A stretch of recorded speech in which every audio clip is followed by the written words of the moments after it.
আগামীতে কোনো ধরনের আনহেলদি কম্পিটিশনের পটেনশিয়াল রিস্ক আমরা উড়াই দিতে পারি না। কার্যত এর মাধ্যমে জনগণের প্রাপ্তির চাইতে একটা গোষ্ঠীর প্রাপ্তি বেশি হয়ে যাওয়ার আশঙ্কা আছে।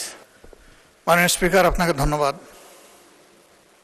কার্যত দেশে একমাত্র টারশিয়ারি লেভেল হসপিটাল ছিল, যেটাকে আগে আমরা পিজি হসপিটাল বলতাম। পরবর্তী পর্যায়ে এটাকে বিশ্ববিদ্যালয়ে রূপান্তরিত করা হয়েছে এবং এই সংসদে নামের একটা অ্যামেন্ডমেন্ট করেছে। বর্তমানে এটা বাংলাদেশ মেডিকেল বিশ্ববিদ্যালয় নামে পরিচিত। এটি একটি অলাভজনক প্রতিষ্ঠান।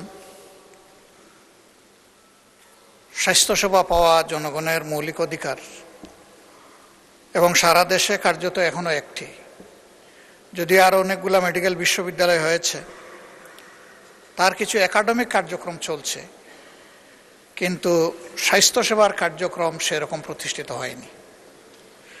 এই অবস্থায় এটাকে যদি আমরা লাভজনক এবং অলাভজনক, এখানে বলা হয়েছে প্রফিট নন প্রফিট কনসার্ন, কিছু শেয়ারিং এখানে করা, যেখান থেকে ইনকাম জেনারেট করে এইটার প্রয়োজনেই ব্যবহার করা।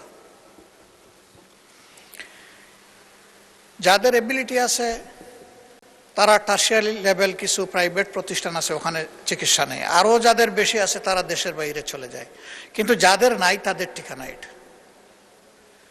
এখন যখন এখানে কেউ ইনভেস্ট করবে এবং এখান থেকে প্রফিট জেনারেট করার ইচ্ছা থাকবে, স্বাভাবিকভাবেই চিকিৎসা ব্যয়টা বেড়ে যাবে।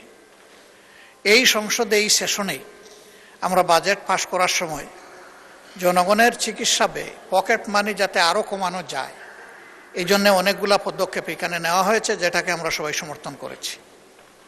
কিন্তু এর সেন্সটা হচ্ছে এর বিপরীত। এখন যে বিলটা আসতেছে, এখানে কিন্তু চিকিৎসা ব্যয় বেড়ে যাওয়ার আশঙ্কা আছে। 2 নম্বর হলো, যদি এই ধরনের কোনো কোম্পানি এখানে শেয়ার করতে আসে, তাহলে আগামীতে কোনো ধরনের আনহেলদি কম্পিটিশনের পটেনশিয়াল রিস্ক আমরা উড়াই দিতে পারি না। কার্যত এর মাধ্যমে জনগণের প্রাপ্তির চাইতে একটা গোষ্ঠীর প্রাপ্তি বেশি হয়ে যাওয়ার আশঙ্কা আছে। মাননীয় বিরোধী দলের নেতা, আপনি একজন খ্যাতিমান চিকিৎসক, এই বিষয়ে নিশ্চয়ই অনেক কিছু জানেন, অনেকের চেয়ে বেশি।